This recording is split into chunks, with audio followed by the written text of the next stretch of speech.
Hi, this is Tisch Aitken, and it is Tuesday, November 28th, 2023. We just had the full moon in Gemini yesterday morning, and the moon itself was at 4 degrees and 51 minutes of Pisces. It squared Saturn, so there's a very much a restrictive tone, and the sun was conjunct Mars within 2 degrees, and the moon opposed Mars. So a very fiery tone, which is still very palpable right now. There was just a fire I just read about right before I came on in, I believe, South LA that destroyed 5 buildings and 2 people were seriously injured. And there has been so much fire in the sky, so many fires and fiery energy, and people feeling very fired up. And we had the Mars Sun Cazimi on November 17th while Mars was still in Scorpio. We had Mars oppose Uranus earlier in the month, and that was also very volatile in November. And that hadn't happened in Scorpio since November 8th of 1991. So it's in its dignity in Scorpio, but it had that very fiery energy. And the Sun and Mars have been traveling together for a while now, and they'll start to separate by December 4th. They're going to start to, move away from one another, but there is still a very fiery energy. Mars is no longer in the sign it rules. It's very cruel in Scorpio, can be, but it's very dogmatic. It's very, well, it's very good at getting things done. I wouldn't say dogmatic. It's very good at pushing for what one wants, but it can be abrasive and cruel. It can be a challenging placement, especially with the aspects it had recently. And this full moon was also tapping into, 2 interesting points. The Saturn in Pisces story, which we're all getting a chance to redo. It entered Pisces on March 7th of this year, and it's stationed direct on November 4th at the very first degree of Pisces, where it entered, where the ingress occurred on March 7th. And, Saturn in Pisces is not an easy journey, and it's going to be here on and off through the middle of February of 2026. And so we have a few years still to kind of build momentum with this. It's about working with dreams, working with the unconscious mind. It's about suspension of disbelief and surrendering, but we can't just let ourselves float, and go nowhere. And that's what it can feel like. And I've had a lot of trouble finding my voice this year. I was just talking to an actress yesterday that lives in LA, and we were talking about the writer's strike and how long that's going. And again, Pisces is, among other things, it represents artist and film and music and it's the higher octave of Venus. Neptune is the modern ruler of Pisces. And yet it's been very difficult, obviously, in the entertainment industry. And for many people, it can feel as creative as I ultimately think it will be and can be. It takes time to really structure that dream. And Pisces is amorphous. It's the ocean. It's you cannot contain it, but you can tap into magic, and you have to really try. I think right now, I think this full moon, as much as it was squaring Saturn, which is reality, in the sign of Pisces, which is not, it also, on the same day, Mercury is the ruler of the sign of Gemini. That's the planet of communication.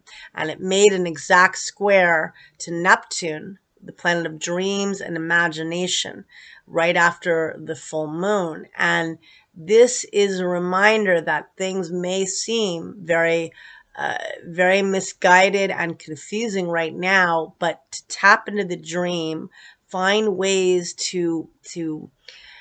find ways to ground yourself. Definitely Saturn and Pisces may not necessarily be helpful with that. Pluto is at the last degrees of Capricorn, which can be very grounding, but it's I think urging all of us to eliminate certain things before it leaves Capricorn altogether next November.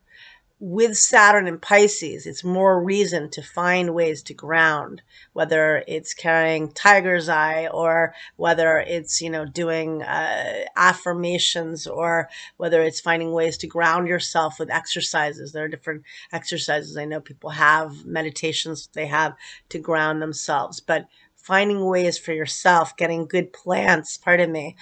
Plants can be very grounding. Crystals are good for grounding, I find. But, my feeling on this is that also working with magic in a time where it feels like, how could there be any magic? But that's Mercury squaring Neptune, saying your imagination is key in getting through this. And I've mentioned this several times, but again, a person that really stands out to me in the story is Bill Wilson, who founded AA in 1935 when Saturn was in Pisces, right in the middle of the Great Depression, when mental health and addiction were even less understood than they are now. And this was somebody that had worked in the corporate world, had lost everything he had built prior to the Depression, really. And he found a spiritual way to deal with his addiction.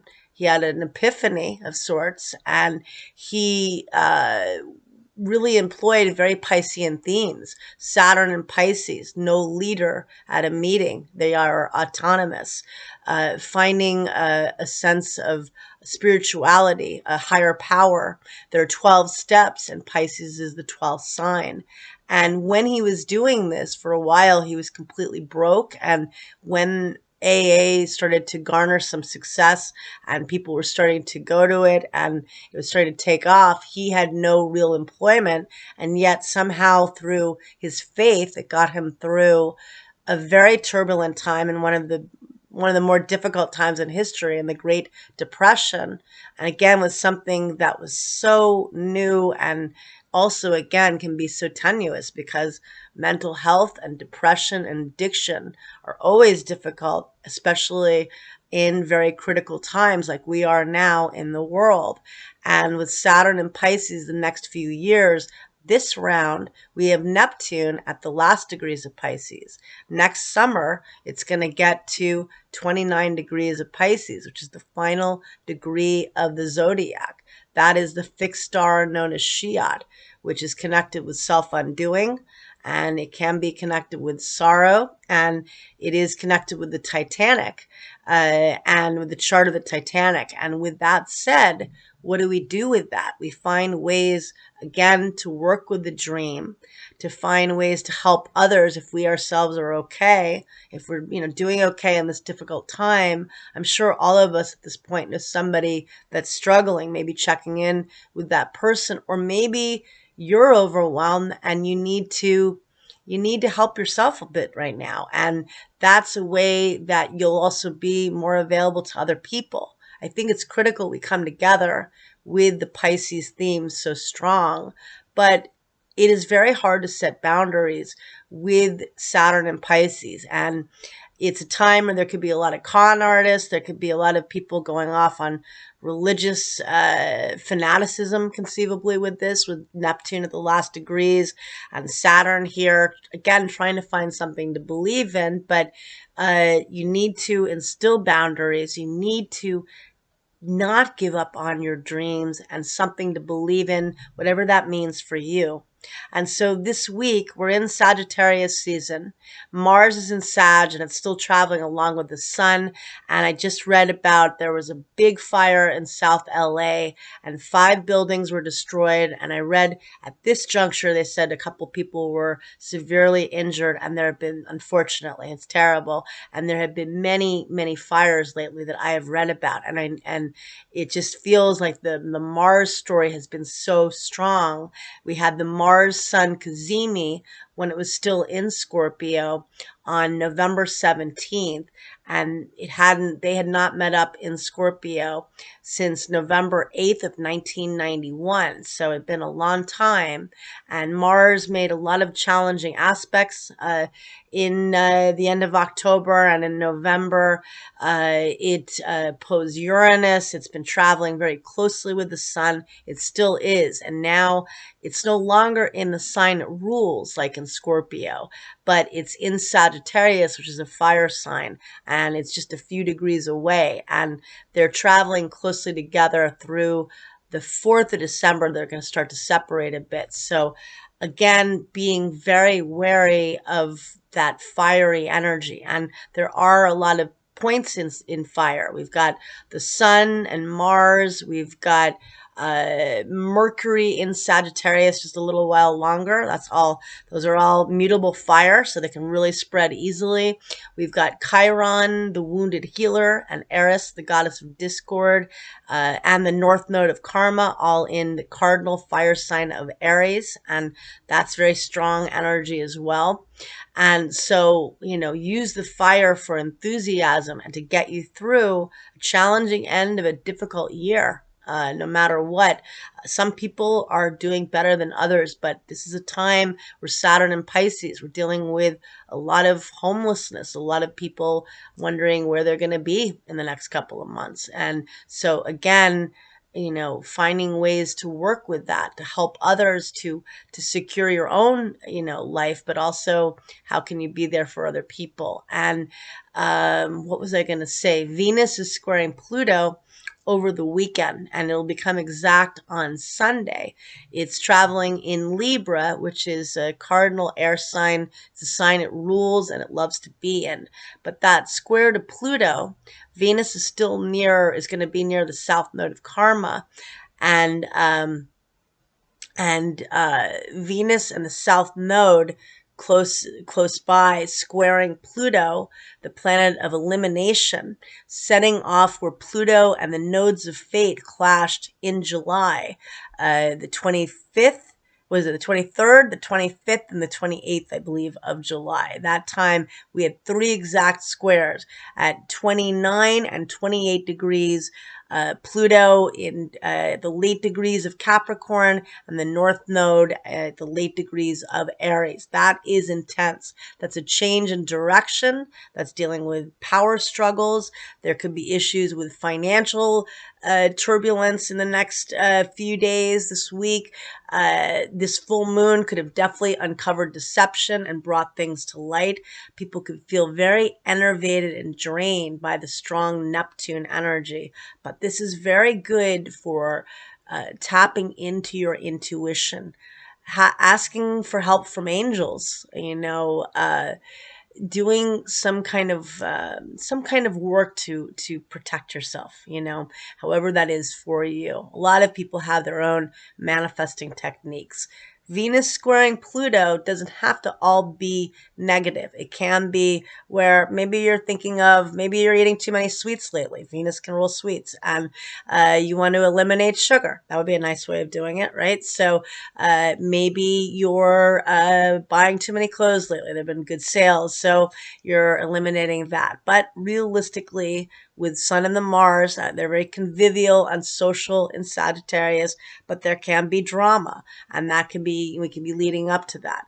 Mercury is also something interesting right now, because Mercury is a personal planet that rules communication, and it is out of bounds, which means it exceeds the sun's path by declination and does not play by the rules. So that could be giving us all a lot of information and news, and maybe our minds are working extra more on than usual. And Mercury entered its shadow on November 25th. So over the weekend, Mars changed signs. It left the sign of Scorpio on November 24th, and it's going to transit in Sagittarius through January 4th. And then Mercury entered its shadow on November 25th when it got to 22 degrees of Sagittarius. Mercury will retrograde on December 13th at 8 degrees of Capricorn, which is a cardinal earth sign, very goal-oriented. And then when it stations direct, it'll do so on January 2nd. So we officially begin the year with Mercury retrograde, but it will station direct on the 2nd. So we're already going to start to feel that station, and it'll station at 22 degrees of Sagittarius. So we're already getting information about this Mercury retrograde story. So what the weekend held for you leading up to the full moon in Gemini, which is ruled by Mercury, Mercury squaring Neptune, very strong dreams and intuition, but again, maybe some hidden information got uncovered, or maybe you've been feeling a little tired and need to recuperate, and that's okay. And then we have, let's see, Mercury out of bounds through December 15th. Very interesting energy in all of this. And so we've got, we're now out of eclipse season officially, although some of us are still dealing with the aftermath of that because those were two heavy eclipses. And that's it for now. And I wish you all a lot of luck and thank you. Take care.